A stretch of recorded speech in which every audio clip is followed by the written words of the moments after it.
Now, the Prime Minister has said he's not in hock to ideological zealots over his approach to climate change. He said that as he prepared to head to the COP28 International Summit in, drumroll, Dubai this evening. Yes, the climate conference is in Dubai. Yes, a very oil-rich nation. Rishi Sunak was questioned earlier today about his approach to net zero measures following the delays to implementing some policies and his support for oil and gas exploration in the North Sea. Yes, he said, "We are a world leader when it comes to climate. That's what the stats show. We've reduced carbon emissions in this country faster than any major economy." He's got his lines. Well, we can now speak with GB News presenter Albi Amankona. Albi, I understand you have quite a strong view on where this event is taking place. Yes, one odd place for a global climate conference, a climate conference in Dubai. It's a little bit like having a women's rights conference in Saudi Arabia, in my opinion. This is one of the most oil-rich countries in the world, and all the world leaders are flying over there in their private jets to then go and tell all the countries which haven't developed yet not to develop, so that they can't become as rich and as prosperous as the countries which have developed, for the very real chance that they might emit some carbon dioxide on the way. I think it's a very odd place for the conference to take place. Maybe they should have thought a little bit more strongly about where to put it, perhaps somewhere which is being impacted by climate change at the moment quite acutely, maybe somewhere like the Maldives, maybe somewhere like the Caribbean, maybe somewhere like the Netherlands, for example. I just think this place, Dubai, is the wrong place for this conference. I'd definitely go if it was in the Maldives. Well, Albi, some people might say, isn't it important that Dubai and the UAE, one of the most sort of oil-rich nations on the planet, isn't it important that these nations come along with the rest of us? It can't just be the United Kingdom that's cutting our emissions by half, as we've done since 1990. If it's only Britain that decides we're going to reduce our CO2 emissions, we'll be poor and everyone else will be rich. Isn't it right to get the UAE in with us too? Look, I think we've got to get the whole world to catch up with the United Kingdom when it comes to all of the amazing work that this country has done on cutting CO2 emissions, and I think Dubai's got to be part of that. But actually, let's just forget about Dubai and the United Kingdom for a second. Let's talk about China. Let's talk about America. Let's talk about Nigeria, the fastest growing country in the world. How is it that we are going to persuade Nigeria, where the majority of people are living in really quite awful conditions compared to the conditions that we've become used to in the West, to say, no, don't develop, don't exploit your oil fields because we don't want you to emit carbon dioxide. So I think we can get a little bit distracted talking about Dubai and the United Kingdom. Yes, I had strong views on where the conference was taking place, but unless we're bringing along these big, fast-growing countries like China and Nigeria with us, and also big emitters like the US, there's almost no point in the United Kingdom and the UAE even bothering with the net zero agenda. Well, you raise an important point there. One of the criticisms of the whole COP thing is that it allows our leaders, to virtue signal on the international stage, talk about how fantastic their efforts are to go green, and nothing too solid comes out of it all. But this is where I think Rishi Sunak actually can play a really important role. You know, it is right to say the UK has done an amazing job on net zero so far.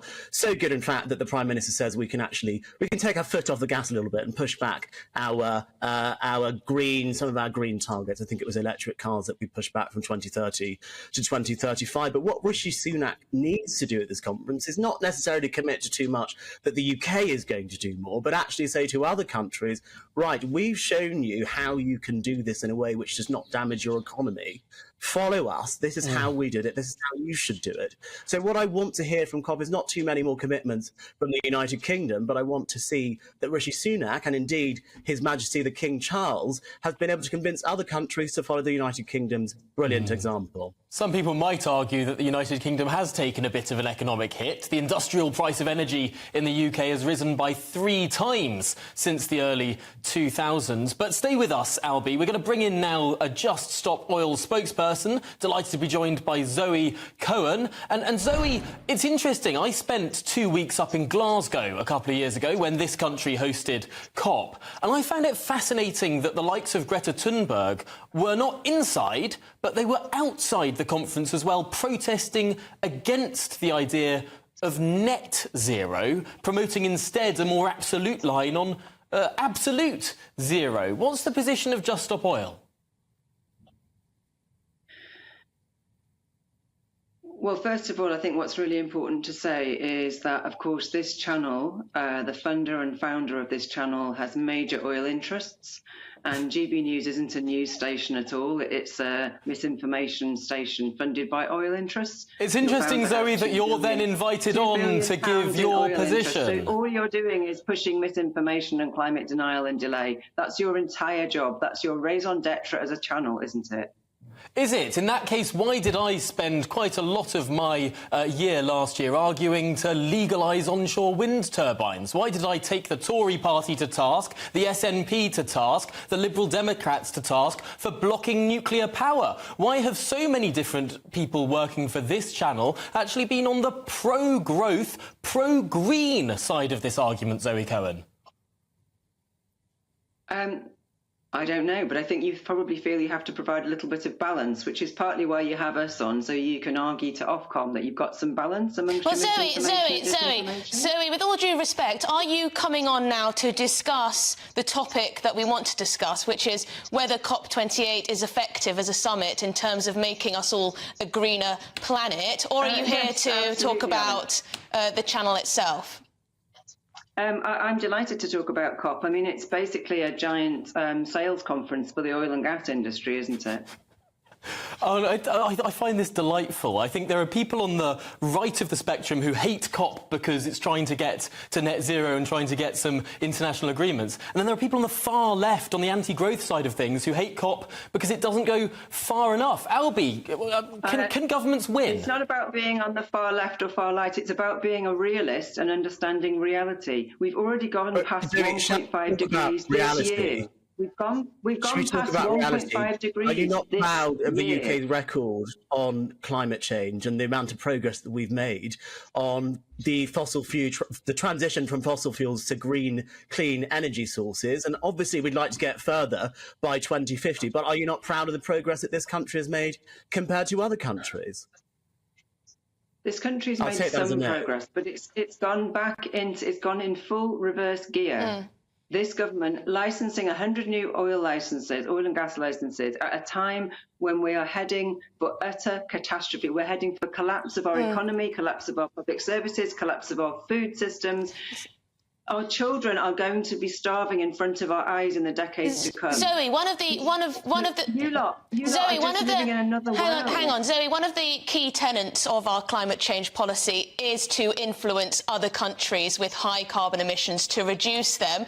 Is COP28 useful in that respect? Countries like Britain that are making steps, you don't believe they go far enough, but are making steps to reduce carbon emissions, can persuade other nations, at least in theory, to cut back on their own? If we had any actual leadership, Alice, then yes, but we don't. How can we be leading when we are rolling back on almost every measure and licensing 100 new fossil fuel projects in 2023 when we've just gone past 1.5 degrees? It's absolutely ridiculous. We have no leadership in this country anymore. We are utterly failing. We are betraying our children and failing everyone in the global south. We can't call ourselves leaders anymore, but we could do if we radically changed course and ended new fossil fuel licenses, which is of course supported by the International Energy Agency, the Pope, all leading medical journals, all the leading scientists and so on. But what we need to see, I don't know why there's some laughing going on about medical journals. This is a global health emergency. I used to work in the NHS. You don't actually seem to care about that, do you? I just love how you refer to the Pope as an authority on climate change. The Catholic Church didn't accept the Earth went around the sun until about 20 years ago. I mean, my goodness, what an authority to appeal to. Albie, let's give the final word to you on this. Is there not a point that Just Stop Oil have here? That this is a jamboree for people who want to greenwash what they do? All the big corporates are going to be there. No, I don't think that's right at all. Look, it's at these kinds of conferences where global leaders rub shoulders with business leaders and make decisions which are going to impact the future of everyone in the studio and everyone in the two respective rooms that me and the other guests are talking from, and I can completely understand the frustration. The truth is that the people involved in COP are driving genocide, and they know it. If Okay, the conference wasn't happening, they are driving climate genocide, and they know it, Alice. Well, on that note, thank you both for joining us, Albi Amenkona and Zoe Cohen. Thank you for your time. Thank you very much. What we do know is, and I believe it was the Indian Prime Minister, said he didn't particularly enjoy being told what to do on this issue by other nations such as ourselves. So there you go. It's an upward hill task. I just love how the climate protesters really hate the climate conference. It's like, sort of, how do you think you are going to reach any sort of agreements